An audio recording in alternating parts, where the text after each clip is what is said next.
Salut, c'est Clémentine et Lise, coach mindset et coach business, les hôtes du podcast de la loose. Si toi aussi t'en as marre de voir que des success stories sur Instagram sans jamais aucune ombre au tableau, c'est le podcast qu'il te faut. L'objectif ici, c'est de dédramatiser, désacraliser et relativiser les échecs pour enfin se lâcher la grappe. À travers des échanges sans langue de bois, on va te partager les galères des entrepreneurs comme toi et moi. Retrouve-nous tous les mardis pour un nouvel épisode et découvrir la vraie vie des entrepreneurs. Alors, prêt à kiffer l'échec ? Aujourd'hui, sur le podcast de la loose, nous recevons Lucille Lortola, coach business pour les femmes qui veulent réussir selon leurs critères, sans sacrifier leur santé mentale ni leur vie personnelle. Entrepreneur depuis 9 ans, elle accompagne au quotidien des entrepreneurs sensibles et introvertis qui se sont souvent senties différentes. Elle les aide à comprendre pourquoi elles ne sont jamais rentrées dans les cases et à assumer pleinement ce qu'elles ont d'unique pour attirer à elles leurs futurs clients. Également hôte du podcast L'Art de Briller, qui compte plus de 140 épisodes. Bonjour Lucie, comment vas-tu ? Bonjour, ça va très bien et vous ? Ça va super et on est ravis de te recevoir au micro du podcast. Mais avant de mettre les pieds dans le plat, on te propose un petit jeu pour se mettre dans le bain tout doucement. C'est un système de questions. Tu peux donner des réponses en un mot, mais tu peux aussi étayer ton propos si tu en as envie. Est-ce que tu es prête ? Oui, parfait. Trop cool. Alors, première question, quelle est la personne qui t'inspire le plus et pourquoi ? Très dur de faire un choix. Je dirais ma maman. Je crois que beaucoup de personnes répondent ça, mais spontanément. Dans son caractère, en fait, c'est quelqu'un voilà, qui est toujours très ouvert aux autres, qui est très généreuse. Et donc, forcément, elle m'a beaucoup inspirée par rapport à ça. Après, en termes d'entrepreneur, c'est plutôt Océane, du coup, avec qui j'ai collaboré, Océane Testa, parce qu'elle a toujours une énergie de dingue pour faire plein de choses. Et là où moi, je me sens assez fonceuse et prête à passer à l'action, elle a toujours 10 fois plus d'énergie pour ça. Donc, ça m'inspire beaucoup. Trop cool, merci. Quel est le mantra ou la citation qui t'accompagne en ce moment ? Je dirais: «Le meilleur est à venir». C'est vraiment une phrase qui m'inspire beaucoup. J'imagine peut-être dans certains moments de down ou quoi que ce soit pour te permettre de garder le cap ? Ouais, complètement et se dire en fait que quoi qu'il arrive, voilà, il y a toujours quelque chose, sur lequel rebondir et on va pouvoir, enfin, toujours voir le positif et le verre à moitié plein finalement et se dire que OK, aujourd'hui c'est cool, mais demain ça pourra aussi, aller mieux si jamais, ça va pas en ce moment et cetera. Bon, je pense qu'on aura l'occasion d'en revenir parce que c'est un petit peu le sujet de notre interview. D'accord. Si je te dis le mot, échec, tu me réponds? Leçon? OK. Quelle est l'émotion qui te définit le plus, en ce moment, que ce soit dans ta vie pro, perso, de manière, générale? Attitude. Oh, OK, trop cool. D'ailleurs, pardon. Vas-y, je t'en prie. J'ai fait, tatouer, le mot, grateful, sur, mon bras et c'est l'idée justement qu'il y a des jours où c'est très facile de se sentir pleine de gratitude et où il y a des fois où tu te dis: Pourquoi il m'arrive tout ça?» Et voilà, je trouve que c'est ultra important ça peut m'arriver juste de me lever le matin, de regarder le ciel et de dire: «Ouais, OK, cool, je suis en bonne santé, c'est trop chouette, j'ai une famille qui m'aime, tout va bien», c'est déjà énorme en fait.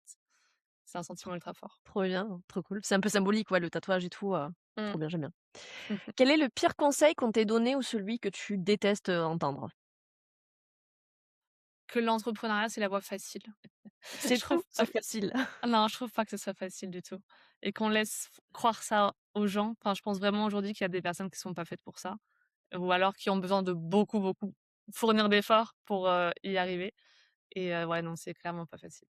Bon, on peut être que d'accord puisque c'est clairement la vibe du podcast, c'est de montrer Ouais. que derrière toutes les réussites, en fait, il y a beaucoup, beaucoup, beaucoup d'échecs et que c'est pas si Mmh. facile qu'on le croit donc on te rejoins là-dessus.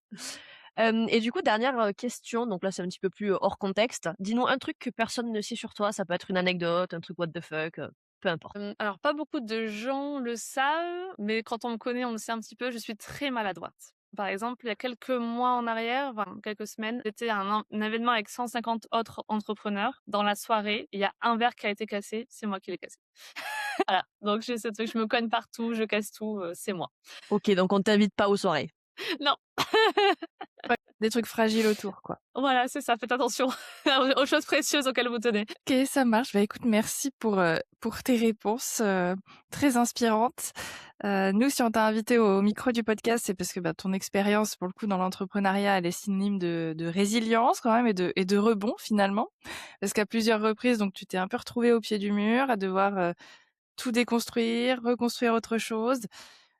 en plus de ça, en parallèle, tu avais ta vie perso avec aussi des rebondissements, des enfants en bas âge à gérer, une séparation un petit peu complexe, plusieurs coups de massue. Mais à chaque fois, tu as refusé de sacrifier ta carrière et donc à chaque fois, l'idée, ça a été de rebondir, de trouver une solution. Avant de rentrer dans le vif du sujet, on va revenir au début, à la genèse de ton entrepreneuriat, puisque justement, OK. on va voir un petit peu en quoi c'est pas si facile que ça. Toi, comment tu t'es lancé? C'est parti d'où? Et c'est quoi la première épreuve, en fait, par laquelle tu es passée finalement? OK. Alors moi, je me suis lancée en 2017 en tant que coach de vie, à une époque où personne ne savait ce que c'était d'être coach de vie. Avec, une expérience à la base, j'étais infirmière en soins palliatifs, à mes 20 ans, donc ça m'a donné vraiment conscience que la vie était courte, qu'il fallait la vivre à fond et tout à coup, quand je me suis mise à voyager, à explorer des choses, à me demander, bah, qu'est-ce que j'aimais, qu'est-ce que j'avais envie de faire, je me suis rendu compte que plein de gens, traversaient la vie sans se poser cette question finalement. Je me suis dit: «Ben, j'ai envie d'accompagner d'autres personnes à se dire: "Allez, je me lance, je réalise mes rêves, je passe ce cap et je passe à l'action"». Donc j'avais cette folle envie d'accompagner des gens, sauf que j'avais aucune connaissance en marketing, en vente et cetera, en communication. Donc j'ai trouvé 2-3 clients, c'était mignon, mais j'ai clairement pas vécu de mon activité, la première année où je me suis lancée, par exemple. Et du coup, comment tu réagis à ça? Est-ce que tu te démoralises? Est-ce que tu tentes d'autres choses? Est-ce que tu persistes ou tu persévères dans cette direction? Alors du coup, je change, un petit peu de cap vu que je voyageais. J'ai ouvert mon entreprise, à la base pour me dire: «Tiens, je vais aussi pouvoir continuer à voyager, à faire un truc qui me plaît». J'avais un blog de voyage et j'étais, du coup, j'adorais écrire depuis toujours. J'écrivais sur mon blog de voyage et donc un peu au culot, je me suis dit: «Tiens, si je contactais des sites, de voyage pour, être rédactrice pour eux?» Et comme ça, bah, en fait, à cette époque, c'est le marché était assez facile par rapport à aujourd'hui. Les rédactrices seraient en PLS d'entendre ça, mais du coup, j'ai trouvé mes premiers contrats comme ça et là, très rapidement, donc c'était en 2018, ça a bien fonctionné. J'ai réussi à générer du chiffre d'affaires et à apprendre aussi sur le tas, ben, qu'est-ce que c'était que le SEO pour, arriver en tête sur Google, comment ça fonctionnait tout ça. Donc j'ai pris vraiment en expérience au fil du temps et ensuite, ben, j'ai encore changé de voie.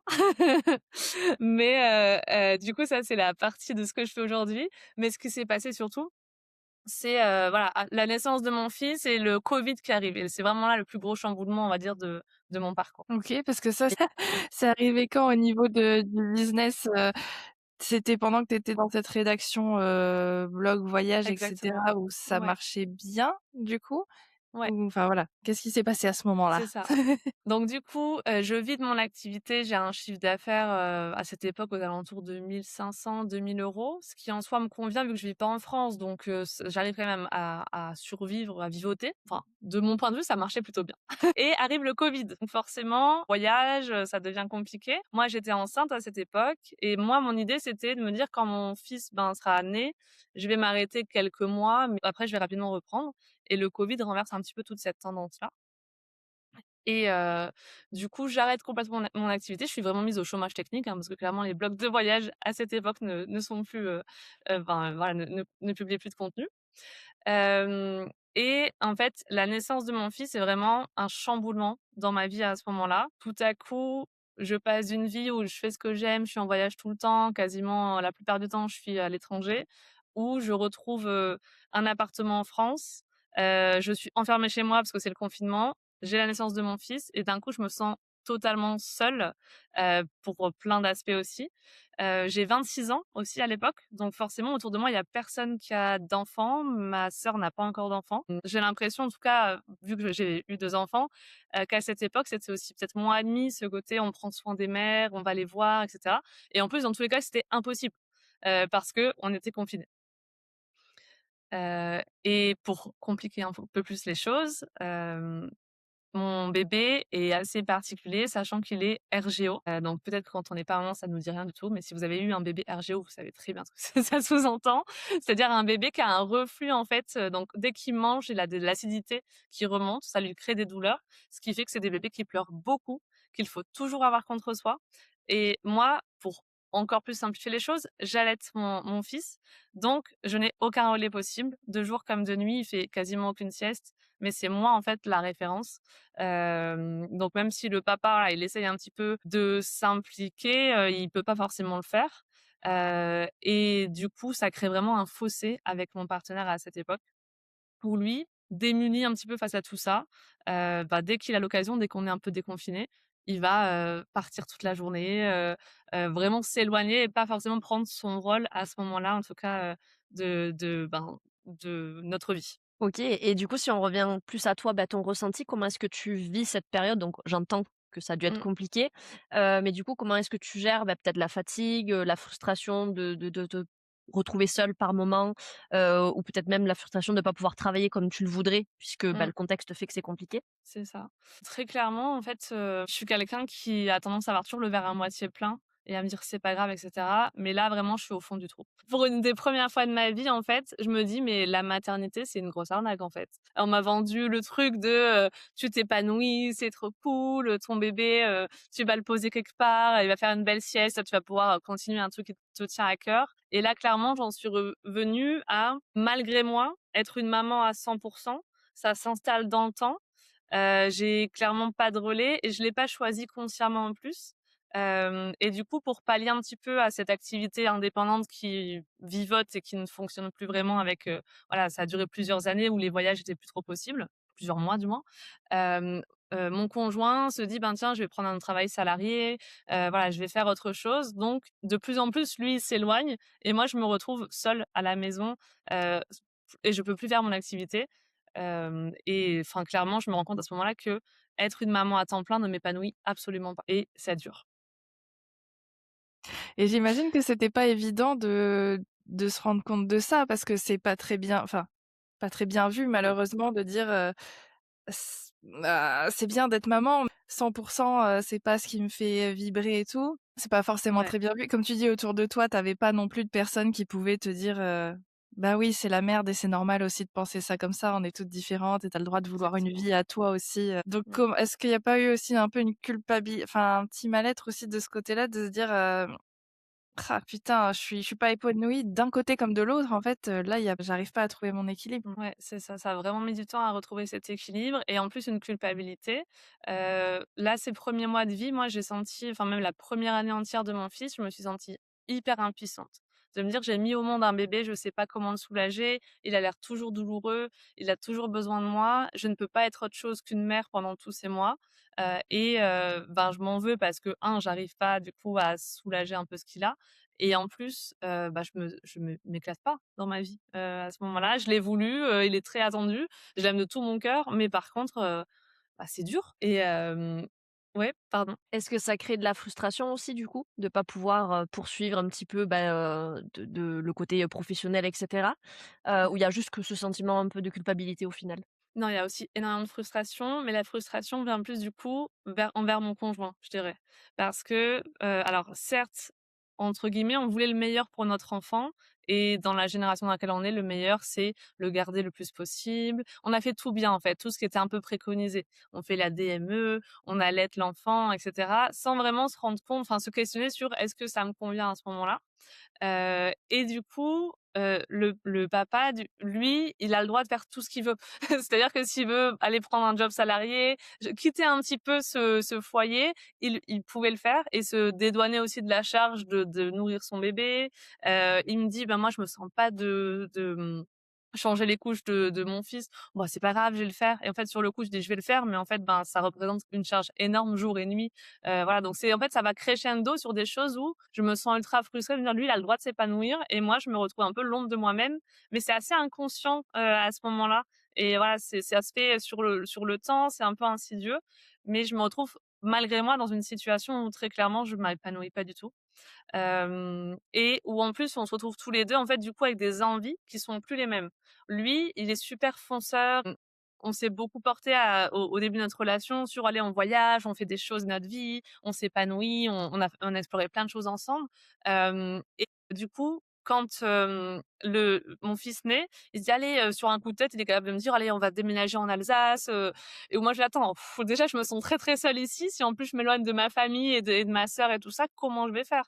Donc on se retrouve sur une vision de la vie qui petit à petit, ben, on s'éloigne encore plus et on n'arrive plus à trouver un terrain d'entente tous les 2 par rapport à ça, plus l'extrême fatigue et frustration, de gérer cet enfant. OK et du coup, qu'est-ce qui fait le peut-être le déclic ou l'électrochoc, où tu te dis: «Bon, bah, là, je peux plus supporter, ce mode de vie-là, il faut que je trouve des solutions» et derrière, bah, quelles solutions tu mets en place? Concrètement, j'ai pas vraiment de déclic. Je pense que ça a été, fait, petit à petit, où je me suis dit: «Ça, voilà, ça me porte plus, enfin, il y a un truc qui va pas» et le plus gros déclic, c'est de me dire: «Cette relation ne me convient plus». Ça, c'est très compliqué à admettre parce que moi et mes parents sont ensemble depuis 30 ans. Là, du coup, je me retrouve avec, très rapidement après la naissance, on parle souvent de baby clash, mais là, c'est clairement plus profond que ça et d'ailleurs, j'aime pas forcément dire, par rapport à mon fils: «On s'est séparés à cause de mon enfance», c'est pas du tout ça. C'est vraiment une vision de la vie où petit à petit, on s'est, éloignés, et en fait, l'enfant, il vient, montrer toutes les failles de notre couple. C'est souvent ça. Donc là, clairement, il vient montrer que: «OK, toi, tu es encore dans cette, envie d'explorer plein de choses et cetera. Moi, j'ai besoin de stabilité. Toi, tu rêves de ça pour ta vie, moi, je rêve plutôt de ça. Donc là, je pense que nos chemins doivent se séparer». Et donc à la base, c'est vraiment la décision de dire: «Bon écoute, ça me fait mal de l'admettre, mais je pense que ça fonctionne plus entre nous et donc moi je décide de partir». Enfin, c'est plus ou moins d'un commun accord, même si j'ai un peu motivé la décision, et donc là, la séparation, au bout des 1 an de mon fils, c'est, une façon pour moi de me retrouver enfin et de me dire: «OK, en fait, voici tout ce que j'ai mis de côté depuis, ces derniers mois. Je reprends petit à petit mon activité, je prends mon propre appartement». C'est compliqué de redresser la barre, heu, c'est honnêtement, financièrement, c'est un peu la cata, mais il y a un espèce de soulagement de sortir de cette situation et de me retrouver en tant que femme et de pouvoir me redire: «OK, qui je suis? Qu'est-ce que j'aime?» Ces questions que je m'étais posées des années avant. Ouais, en fait, ça t'a eu un inconfort financier parce qu'évidemment, ben, ton job, il était en pause pendant un bon moment puisque, ben, maman plus covid et cetera, donc compliqué. Inconfort financier, mais d'un autre côté, ça t'a permis de te retrouver et de te dire: «Bah, en fait, je ne suis pas qu'une maman, je peux reconnecter à moi, ma personne, mes envies, ce que je veux, ma vision, c'est quoi mes objectifs». Enfin, te redonner un peu un Mmh. élan, en fait, qui était, jusqu'à maintenant, un peu à plat, quoi. Ouais, c'est ça. OK. En fait, du coup, un peu contre moi, je me retrouve à, être dépendante financièrement de mon conjoint, alors que enfin, ça fait longtemps que je suis quand même assez féministe. C'est quelque chose que je m'étais un peu promis moi-même de toujours m'en sortir seule et cetera et du coup, la maternité et toutes ces difficultés qui s'accumulent me font me rendre compte que, bon, ben, à ce stade de notre couple, c'est lui qui rapporte l'argent et donc de prendre cette décision, c'est de dire non à vraiment, bah, la sécurité financière et donc sur le coup, je sais pas du tout comment je vais m'en sortir. Mon activité est un peu au point mort, et là, du coup, je me dis: «Bon, dans tous les cas, tous les matins, tu te réveilles avec cette envie, enfin de cette impression que ça va imploser». Vraiment, je me sentais très, très mal, donc il faut prendre une décision. Saute et puis on verra bien ce qui se passe. Je reprends petit à petit mon activité et au final, la séparation et le fait de pouvoir avoir à nouveau du temps pour moi, ça me donne de la force. Ça me donne une force de recommencer quelque chose. Donc on est, fin 2021. Je mets du temps à trouver un appartement parce que quand tu es indépendante, c'est déjà compliqué, mais quand, bah, du coup, tu as pas gagné grand chose les derniers mois, c'est encore plus compliqué. Heureusement, les gens me voyant avec un bébé, mon dossier passe avec des garants, des choses comme ça, mais ça demande, beaucoup d'efforts. Hem et tu te confrontes, bah, un petit peu à la réalité, je pointe au RSA alors que je suis indépendante et que enfin mon activité fonctionnait bien donc je me dis: «Ouais, en fait, là, j'en suis arrivée à un point, waouh, je suis très dépendante des allocations». Enfin, il y a plein de choses, où financièrement voilà, il se passe, un peu un tsunami. Donc quelques mois passent, mon fils commence à aller à la crèche et cetera, ça va un petit peu mieux, moi, dans ma tête et là, fin de l'année, on l'attend tous, la CFE qui débarque et où d'un coup on me dit: «Bon, bah, madame, vous nous devez 800 €». Autant vous dire que c'était mon chiffre d'affaires du mois. Donc OK, donc là, je leur envoie un mail long comme le bras pour dire: «En fait, là, vu ma situation, j'essaie de remonter la barre, je retrouve un peu certains clients en rédaction, sur parfois d'autres sujets, mais là, enfin, c'est un peu un coup de massue. Donc, il va falloir faire un petit geste. Bon, les impôts sont pas trop prêts à négocier avec toi en général. Et là, il se trouve, en fait, qu'en cherchant un petit peu, ils me disent: «Ah mais non, c'est une erreur madame, en fait, vous ne devez que 300 €». Bon, ça va à peu près, mais ça fait quand même un petit peu mal, quoi. Donc vraiment, la leçon, en fait, de cette période pour moi, c'est de me dire, dépendre financièrement de quelqu'un, même par amour, finalement, ça peut te mettre vraiment très fortement en insécurité. Et deuxième chose, tu peux avoir envie d'être maman, tu peux aimer ton enfant de tout ton cœur, mais tu as aussi le droit de dire: «Je ne suis pas qu'une maman et je m'épanouis pas que à travers mon rôle de maman». Et ça a été très compliqué à conscientiser, mais une fois que c'était fait, ça allait. Et j'en profite juste pour te remercier de parler de ce sujet-là parce que nous, avec Clémentine, on n'est pas maman, donc on n'est pas Mmh. forcément concernés ou au fait sur ce genre de ressentiment qu'on pourrait avoir. Mais je pense que tu fais du bien à certaines mamans qui n'osent peut-être pas se l'avouer aussi, qui se contraignent dans un rôle ou alors qu'elles aspirent peut-être à plus. Donc, merci pour ton discours et merci Mmh. pour ta transparence sur ça parce que j'imagine que c'est pas forcément évident déjà à conscientiser, mais non plus à le dire et Mmh. encore moins à l'exposer sur un podcast. Alors, on n'a pas encore des millions d'écoutes, mais j'espère qu'un jour ça viendra.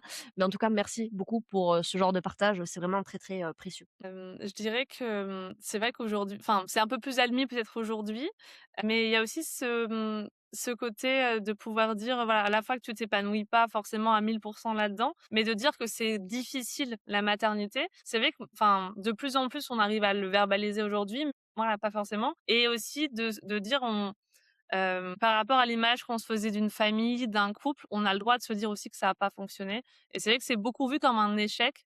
Moi, aujourd'hui, c'est un non-sujet dans ma vie. En fait, oui, mon fils, ben, voilà, on n'est plus avec son papa, effectivement, il le sait. Il est très équilibré avec, voilà, sa famille, quand il est dans mon foyer et aussi chez son papa et ça se passe très bien comme ça. Mais c'est vrai que ça aussi, ça a été très, long à de se dire: «Ce sera ça, le modèle familial que j'offre à mon enfant». Quand on fait un enfant, c'est pas tout à fait ce à quoi on s'attend.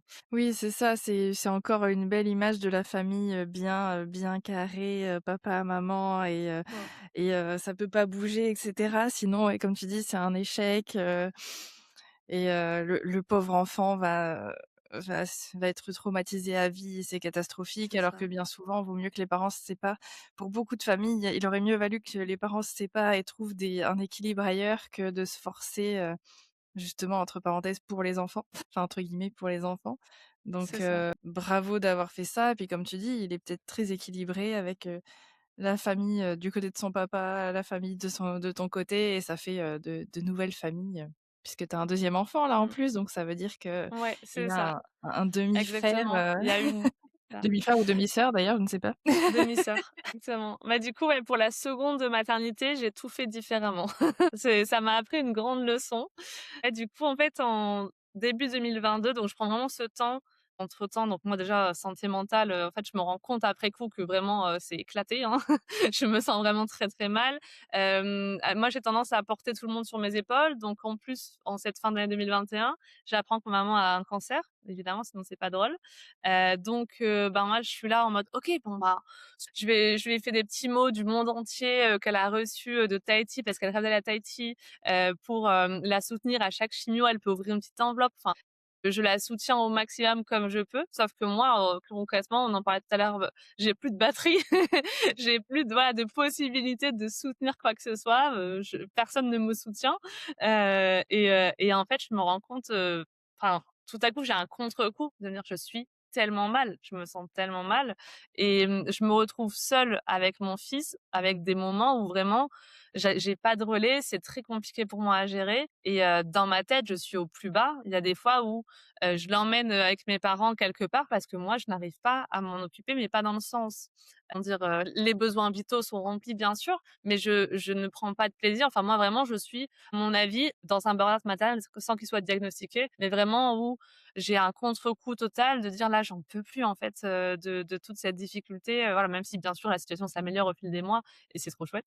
Et aujourd'hui, ça va très, très bien et heureusement, voilà, c'est vraiment un déséquilibre, en fait, tout vient, à ce moment-là et donc 2022, je rencontre mon conjoint actuel et je lui dis: «Tu sais quoi? J'aurai jamais d'autres enfants». Première chose que je lui dis: «C'est compliqué». Au final, mon chéri, il donne énormément de stabilité à cette, relation parce que du coup, avec mon fils, ben, on est tout le temps ensemble, on est très fusionnels et lui vient apporter un petit peu ce côté, alors, paternel avec des gros guillemets, c'est son beau papa, hein, ça enlève pas du tout la place de son papa, mais ça nous apporte un autre équilibre, ça apporte un autre équilibre à ma vie. J'ai aussi une semaine avec mon fils, une semaine où je peux être avec lui, où je voilà, prends aussi du temps pour faire du sport, pour renouer un peu avec des choses qui me plaisent, évidemment avec mon activité et lui, très rapidement aussi, il me porte à 1000 dans mon activité d'entrepreneur et donc là-dessus aussi, c'est assez différent.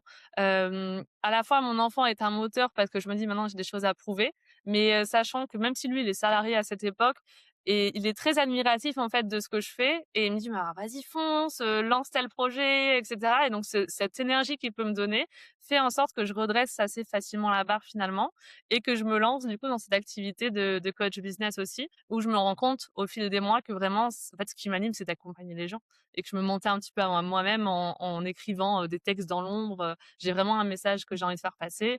Je suis, voilà, j'aime bien écouter, j'ai pas mal d'intuition, les gens recherchent ça aussi en moi et donc c'est là-dedans, que je m'épanouis, petit à petit. Je rebondis parce que tu dis que tu redresses la barque, la barque? Mmh La mh. barre? Je sais plus ce qu'on dit, Ouais. bref, tu compris.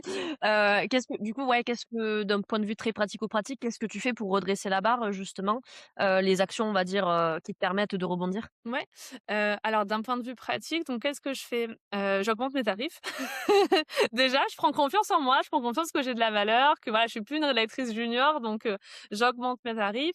Les clients qui sont fidèles, ben, du coup, j'essaye soit de les récupérer, soit voilà, de voir un peu si je peux offrir des prestations un peu plus complètes.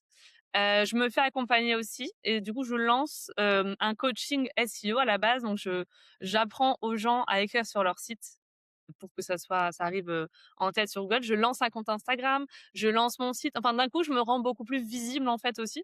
À l'époque, j'étais vraiment la personne de l'ombre, j'avais aucun moyen de communication, et tout à coup, voilà, j'ai vraiment envie, plus de montrer, finalement, de montrer ce que je fais, d'y passer plus de temps. Voilà, c'était un peu un loisir, mon business, quand je voyageais. Puis d'un coup, en 2022, ça devient vraiment un projet, concret, que j'ai envie de développer. Cette posture change totalement, et voilà, du coup, c'est vraiment ça. Et donc je lance, mon compte Instagram au tout début, j'ai même pas 100 abonnés et je lance mon offre de coaching et là je trouve 4 clients, que je sais pas trop comment ils sont arrivés là, mais allez OK, c'est trop bien, je les accompagne et c'est là que je me rends compte que j'aime accompagner et petit à petit je vais plus vers le coaching business. Ouais, c'est allé vite finalement. Enfin, quand tu as décidé, Ouais. quand tu as pris la décision et puis, si tu dis que tu avais à peine 100 abonnés et que Mmh. ça a matché, ça c'est allé vite et en plus visiblement tu as trouvé les bons mots, la bonne manière de faire, pour aller toucher les bonnes personnes assez rapidement finalement. En fait, même si au tout début en 2017, j'avais pas de connaissances en marketing et en vente, bah, en fait, j'ai énormément lu, j'ai énormément appris, j'ai consommé énormément de contenu, je me suis fait accompagner et c'est ça qui petit à petit m'a permis, de lancer quelque chose, ben, déjà en lequel je crois aussi. Je pense que vu que j'aimais tellement accompagner et j'ai trouvé vraiment la cible à qui je voulais parler, j'ai peut-être les bons mots, effectivement, la bonne promesse ou quelque chose comme ça. Moi, j'ai l'impression, c'est un peu spirituel, mais que la vie aussi, elle nous récompense quand on est là où on doit être. Enfin, c'est vraiment ce que j'ai ressenti quand je me suis mise, à fond dans le coaching, ensuite. Et du coup, est-ce que tu regrettes toutes ces années où tu as un peu vivoté sans trop savoir, exactement quoi faire? Ou tu es plutôt, pleine de gratitude pour ces années-là, Ouais. justement? Non, en fait, c'était juste une autre passade de mon activité. C'est vrai qu'aujourd'hui, les gens le comprennent peut-être pas forcément. Par exemple, quand on voit mon compte Instagram, j'ai 500 abonnés, on m'aime pas peut-être. Les gens vont me dire, «Ça fait longtemps que tu fais ça?» «Bah oui, ça fait 9 ans que je suis entrepreneur» et elles doivent se dire: «Mais la fille en 9 ans, elle a gagné, 50 abonnés ou j'en sais rien». Elle a pas fait grand-chose, quoi. Mais bah, en fait, oui, j'ai ouvert tard, j'ai communiqué très tard. Je me suis bien rattrapée depuis avec le podcast et cetera.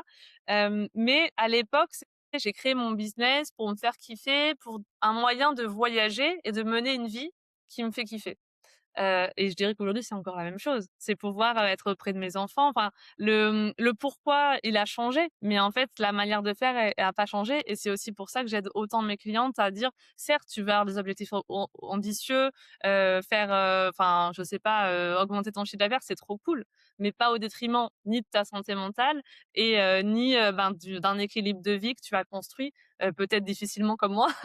Donc effectivement, c'est précieux pour toi». Ouais, donc ça a été que des bons apprentissages et ça t'a permis Mmh. d'arriver jusque-là justement et de d'avoir du recul et peut-être de la légitimité dans le sens où, oui, je sais pourquoi c'est important que tu sois OK avec ce que Mmh. tu proposes et à quel point ça va impacter en plus derrière, voilà, tes ventes, ton bien-être général et cetera, Mmh. OK, ça Ouais. marche. Ce côté, pardon, qu'on pose beaucoup en ce moment sur le «il faut travailler dur, fournir plein d'efforts», et en fait, tu vois des personnes qui peut-être réussissent énormément et tant mieux pour elles, voilà, le travail paye et c'est trop chouette.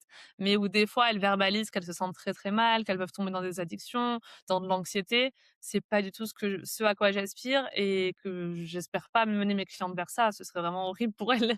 D'un point de vue, santé mentale, oui, ça serait pas terrible, en C'est ça. termes d'éthique aussi, je pense que ça serait moyen enfin bon après, voilà, si elle te demande, «J'ai envie de ressentir beaucoup d'anxiété et devenir addict», Ouais, ouais, pourquoi pas, mais je crois pas que ce soit les objectifs.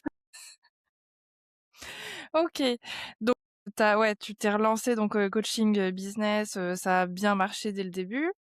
Est-ce que ça a continué à bien fonctionner enfin, est-ce que tu sens que voilà, là, tu as trouvé ton truc, mmh. mais il y a peut-être des petits obstacles comme dans l'entrepreneuriat quoi, mais que tu sens que là, c'est bon, tu as touché le bon sujet, tu es au bon endroit, au bon moment? Ouais, c'est vraiment ça. Je sens aujourd'hui que, ben, déjà, je suis alignée à ce que je fais, et en fait, que ma sécurité, elle est pas déterminée que par mon chiffre d'affaires. Lui, ça enfin, c'est un truc que je dis beaucoup à mes clientes, mais ma sécurité, moi, je la trouve à l'intérieur de moi. Même dans les mois où le chiffre d'affaires, il descend un petit peu ou que je foire mon lancement ou qu'il y a des choses qui se passent pas comme prévu. Je voulais faire, 120 ventes et j'en ai fait que 2. Heureusement, j'ai pas des objectifs si ambitieux, mais vous voyez, des fois, ce truc de: «Ah, je pensais que», mais en fait, non. Enfin, je me raccroche à qu'est-ce que j'ai accompli ces derniers mois, qu'est-ce que j'ai accompli ces dernières années et où est-ce que je pourrais en être du coup d'ici 1 an ou 2 ans.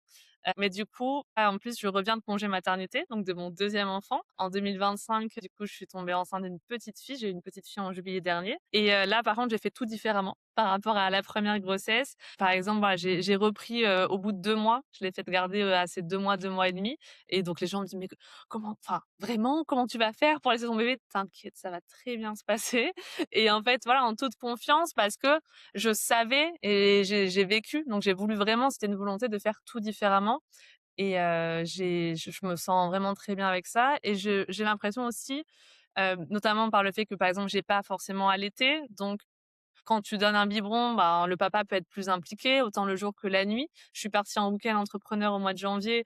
Il m'a dit: «Mais vas-y, fonce, t'inquiète, au contraire, éclate-toi, je garde la petite», donc il y a vraiment, en fait, un autre équilibre qui a été trouvé. Tant je pense aussi qu'en vieillissant ou peut-être la bonne personne en tout cas, mais lui, il s'est tout de suite, a impliqué beaucoup avec son enfant. Il a trouvé rapidement ses marques, on va dire et moi, où j'ai laissé aussi de la place. Je pense qu'il y a une histoire aussi dans cette première maternité où, ben, c'était pas très sain. Finalement, j'ai pas forcément laissé la place au papa, de mon fils, à cette époque aussi. Et est-ce que le fait de, bah, de tomber enceinte une deuxième fois, ça t'a pas, déclenché peut-être une peur ou une crainte de retomber dans le premier schéma de ta première grossesse? Ou, tu t'es dit: «Non, là, je sais que je suis dans un bon environnement, avec des personnes qui me soutiennent et cetera et je sais que ça va se passer différemment»? Si, c'était ma plus grosse peur. Je me suis dit: «Tu peux pas te louper cette fois-ci. Tu vas faire un enfant, et que ça se passe mal et qu'au bout de 3 mois, tu doives te séparer, de» non, non, franchement, c'était une peur immense, mais par rapport à mon activité, par contre, j'étais plus sereine. J'étais plus sereine, j'ai et du coup, j'en ai profité pour réfléchir, pour poser les choses. J'ai fait une vraie pause, par contre, où vraiment je me suis déconnectée des réseaux, je me suis pas obligée à poster et cetera. Enfin, je l'ai fait, sur le podcast parce que ça me plaisait, mais vraiment sans stratégie derrière. Et quand je suis revenue, j'avais un petit peu peur de me dire: «Oh, est-ce que vraiment» enfin, je sens qu'il s'est passé un truc quand à la fin de mon congé maternité, enfin, juste avant, pardon, de mon congé maternité, j'avais vraiment des demandes spontanées, ça se passait bien. J'avais peur un petit peu d'avoir perdu cette magie et du coup, en octobre, quand je suis revenue, j'ai lancé une nouvelle offre et j'ai eu 6 ventes en quelques jours. Donc je me suis dit: «OK, en fait, ouais, il y a vraiment un truc, qui s'est construit» et les gens m'ont pas oubliée aussi. Donc ouais, ça a été plus fluide et aujourd'hui, j'ai sécurisé à peu près, 3 000 € de chiffre d'affaires par mois, mais de façon beaucoup plus fluide. Hem et j'ai pas l'impression en tout cas que cette grossesse a impacté à la fois mon business ou ben, tout simplement aussi enfin, mon couple évidemment, mais on a appris, il y a eu aussi quelques petits disputes, la fatigue, des choses comme ça. Mais en tout cas, ce qu'on a construit est assez fort on il entend que pour m'épanouir, j'ai aussi besoin de mon business et d'autres choses. OK, hyper intéressant et du coup, par rapport à justement peut-être le regard des autres, tu sais, tu l'as dit tout à l'heure, comment ça tu reviens travailler au bout de 2 mois, genre tu peux pas rester avec ton enfant et cetera. Comment est-ce que tu l'as vécu toi, ce jugement finalement? Est-ce que tu as trouvé du soutien dans tes proches? Est-ce que tu as dû te battre aussi pour, expliquer tes choix et faire entendre raison finalement? J'ai pas trop reçu de jugement de la part des proches. Vraim c'est plus des questionnements, dire, surtout par exemple, des mamans d'un premier enfant qui vont dire: «Mais moi j'aurais pas pu». Moi c'est plus de la crainte, se dire: «Oh, moi j'aurais pas pu» et en fait, le retour c'est: «Ben, moi je sais par quoi je suis passée et du coup je sais que c'est vraiment, vital pour moi». Mais mes proches m'ont soutenue, voilà, que ce soit mes parents, mon conjoint aussi, il a très bien pris, il a accepté parce qu'il aurait pu se dire aussi, enfin, dans le monde dans lequel on vit, il aurait pu se dire, «Ben, moi, je décide d'arrêter de travailler, et je te laisse, continuer ton business». Je pense que ça lui aurait plu aussi d'ailleurs et si au cas où il y aurait un autre enfant, c'est une des possibilités. C'est vraiment un de nos projets. Peut-être que lui s'arrête de travailler, et que moi je puisse continuer mon business. C'est chouette d'avoir des témoignages où la femme entre guillemets, s'autorise à faire ce qu'elle veut, ce qu'elle dont elle a besoin, hein. Surtout c'est une question de ça, Mmh. on parle pas de, péter un câble ou, de suivre une lubie. C'est vraiment, Ouais, persister dans quelque chose qui te fait vibrer, qui te fait du bien, et qui du coup se place en première position, ouais, malgré tout ce qu'on peut entendre dire, tout ça et tout. Donc, c'est hyper intéressant et hyper beau. Le fait d'avoir, bah, cette double expérience un peu, soit tout noir d'un côté et tout blanc de mmh, l'autre, tu vois? Je trouve ça très, très chouette. Comme quoi ouais, 2 grossesses, peuvent se passer différemment. ouais. 5 ans d'écart, ça paye. Je pense aussi que, je croyais à cette époque qu'être une bonne mère, c'était tout porter seule finalement. C'était devoir tout assumer seule, tout gérer, tu sais, gérer ton enfant. Et en fait, aujourd'hui, je sais qu'être une bonne mère, c'est reconnaître ses limites aussi et qu'on peut, voilà, choisir en fait de créer sa propre maternité et pas seulement suivre un peu ce qu'on nous dit, et ce qui devrait être bien pour son enfant. Ouais, mais c'est bien d'avoir eu ce recul-là, mais après c'est vrai que c'est très aussi, sociétal, on va pas se mentir que Complètement. la mère, c'est comme tu dis, c'est celle qui porte tout sur les épaules, hein, on va pas se Mmh. mentir. C'est elle qui doit bah, c'est la mère, c'est la maman, c'est elle qui s'occupe, Ouais. c'est elle qui cocoone, c'est elle qui voilà et du coup, tu as ça en tête, donc tu laisses moins de place, comme tu disais tout à l'heure, à ton conjoint parce que tu dis: «Bah, de toute façon, tu peux pas comprendre» ou il y a un lien Mmh. privilégié et C'est c'est ça. vrai, en plus, Ouais. c'est Mmh vrai, mh. mais du coup, ça te conditionne à bah, je lui laisse moins de place, donc forcément, si en plus, en face, tu pas la même ouverture parce que visiblement avec ton nouveau Mmh. conjoint, c'est encore différent, tu vois? Donc c'est Mmh. et attention, hein, on critique pas le 1er, hein, je Oui, oui, bien précise, hein. sûr. Mais c'est juste qu'en fonction d'où tu en es et comme tu dis, il y a une différence d'âge aussi, on a grandi, Tout on à fait. mature, on mûrit, donc forcément, mais il y a encore beaucoup de conditionnements qui font qu'on a l'impression que oui, la maman doit tout porter et que, il faut être absolument 100 avec son enfant tout le temps pour que ça se passe bien, alors que c'est pas forcément ça et que finalement, Mmh. un enfant a juste besoin que ses parents soient là au moment où il en a besoin et après, Mmh. quand, comment et qui et en termes de timing, ça, c'est pas le plus important finalement, C'est clair. mais c'est bien parce que votre couple actuel, enfin votre schéma actuel vient bouleverser un peu tout ça, puisque là, ça fait un peu businesswoman, genre: «Allez vas-y, je fais autre chose, je suis pas que maman, je suis aussi une businesswoman, je suis une femme, je suis machin». Ton mec qui potentiellement pourrait, s'il y a autre enfant: «Ah vas-y, je fais homme au foyer». C'est énorme de placer ça dans une conversation avec nos potes, quoi. Son but dans la vie, c'est qu'il puisse être père au foyer et que je gagne, encore plus d'argent avec mon business. Les gens, ils ouvrent des grands yeux, tu sais? Mais oui, pourquoi pas? Et tu c'est ce que tu disais, au final, en fait, on dit souvent aux hommes qu'ils prennent pas forcément leur enfin, dans la parentalité, même si évidemment aujourd'hui ça a énormément changé. Moi, quand j'étais petite, c'était mon père qui m'amenait à l'école, c'était un des seuls papas présents. Donc il y a aussi ce truc-là. Mais vu que nous, on a tellement conscientisé qu'il fallait, tout porter en tant que mère, voilà, il fallait, ben, tu es allaitée, tu sais ce qui est bon pour ton enfant, donc s'il pleure et que le papa il galère à l'endormir: «Non mais t'inquiète, je vais gérer cette situation parce que moi je suis la mère et je sais et j'arrive à l'apaiser». Bah, en fait, on leur laisse pas aussi toujours de la place, et il y a aussi cette question-là de comment je me positionne par rapport à ça. Je sais que pour, le père de mon fils, ça a été très violent de chercher: «OK, maintenant je suis papa». Il a perdu son papa, lui, juste après la naissance, donc ça a aussi venu remuer énormément de choses en lui. OK, qu'est-ce que je suis comme papa? Où est-ce que je me situe là-dedans? Et il s'est senti perdu, donc il a pr et en fait, il y a cette espèce de fuite de dire: «Je trouve pas ma place, donc je sors de ce truc parce que je trouve ça un peu douloureux et qu'il s'est passé aussi plein de choses». Mais aujourd'hui, c'est un papa ultra impliqué. Je trouve qu'on a carrément géré notre séparation. Autant, la relation a pas été un franc succès, mais la séparation, elle est plutôt, bien gérée et voilà, aujourd'hui, à la fois notre enfant, il est équilibré. On arrive à trouver aussi parce que même si tu plus un couple, ben, tu restes, des 2 parents qui doivent s'entendre sur l'éducation. Où est-ce qu'on l'inscrit? À quel sport? À quelle école? Des choses comme ça, voilà, donc ça vient poser des questions. Il est toujours présent, voilà, on communique forcément toujours et je me rends compte que, lui, le côté, qui je suis comme papa, qu'est-ce que j'ai envie de donner, c'est venu plus tard dans sa vie. C'est juste ça. Non, OK, c'est trop super cool, hyper intéressant. intéressant. Mmh.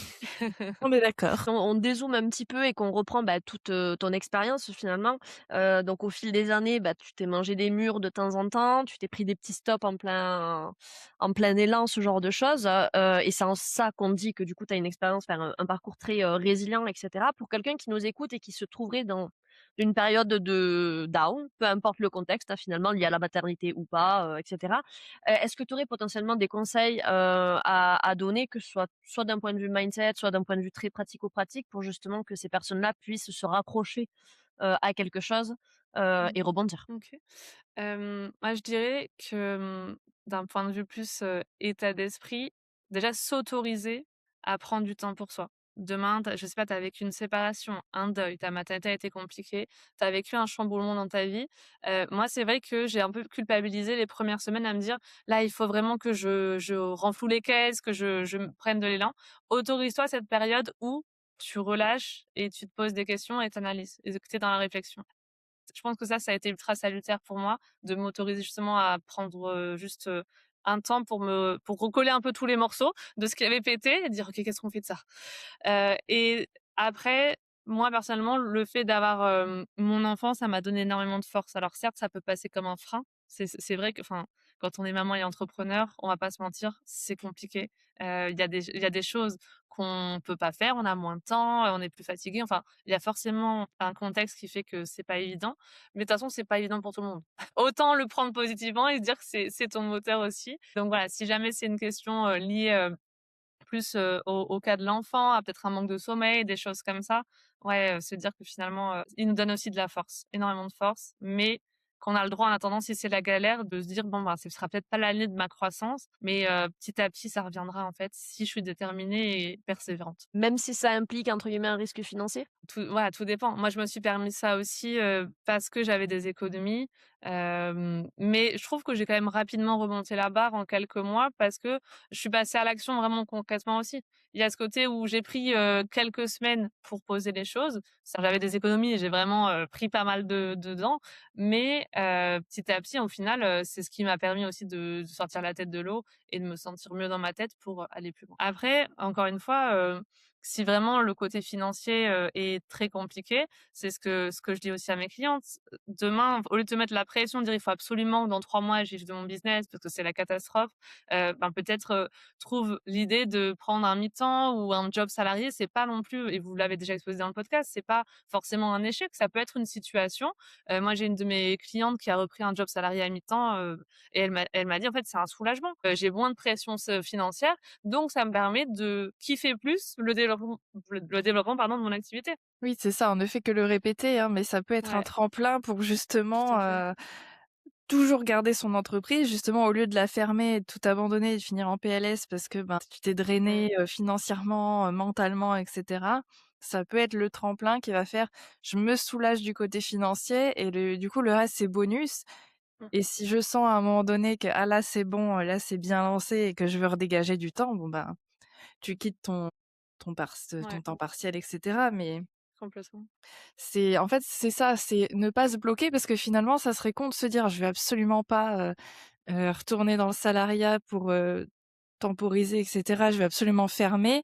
Alors qu'en fait, ça peut être juste, c'est une pause, mais ça pourra te permettre de développer derrière. C'est pas forcément foirer parce que ça a pas marché tout de suite. Mais on Mmh. le sait bien que le stress financier, déjà, ça a un impact énorme sur, ce qu'on va être capable de faire, les décisions qu'on va Complètement. prendre et que bien souvent par la panique de: «Il faut de l'argent», en fait, tu fais n'importe quoi et tu rentres dans un cercle vicieux, quoi, C'est donc ça. si ça, c'est vrai comme tu dis à tes clientes, si c'est vraiment un problème, va t'assurer une sécurité quelque part, un truc qui te challenge pas forcément, mais qui te prend pas la tête, quoi, mais au moins qui Mmh mh. t'apporte du financier après tu verras. Ouais, complètement. OK. Trop bien, trop, trop bien, super. Bah, écoute, merci beaucoup pour, déjà ces témoignages parce que maternité, entrepreneuriat, on n'en a pas encore trop parlé, donc je pense que ça fait du bien et puis en plus de voir qu'on peut être, une maman entrepreneur et s'épanouir autrement que juste en étant, maman, enfin avoir le droit Mmh. de le dire en fait, tout simplement. Mmh mh. Je pense que ça fera du bien, comme tu disais Lise tout à l'heure, à pas mal, d'auditrices notamment, mais il y a peut-être des papas aussi, Ouais. papas solo ou pas, hein, mais qui prennent leur, job bien au sérieux aussi, donc ça fera Complètement. du bien d'écouter aussi. Donc on te retrouve sur le podcast, donc l'art de briller, c'est ça? C'est ça. Et sur Instagram aussi ou est-ce qu'il y a d'autres Ouais. endroits privilégiés? Sur Instagram principalement. OK, ça marche. Ben, on mettra tout ça en description. Merci beaucoup. Avec grand plaisir, merci pour votre invitation. Merci à toi. Si l'épisode t'a plu, partage-le à tes potes en galère et dis-nous qui tu aimerais découvrir sur ce podcast. Nous, on se retrouve la semaine prochaine et rappelle-toi, c'est pas parce que t'as la loose que t'auras pas de flouze. #DropTheMic.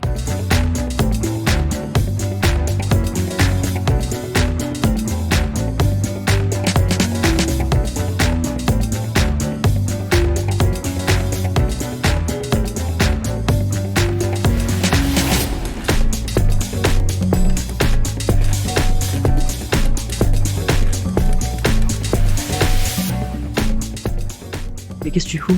T'es encore là?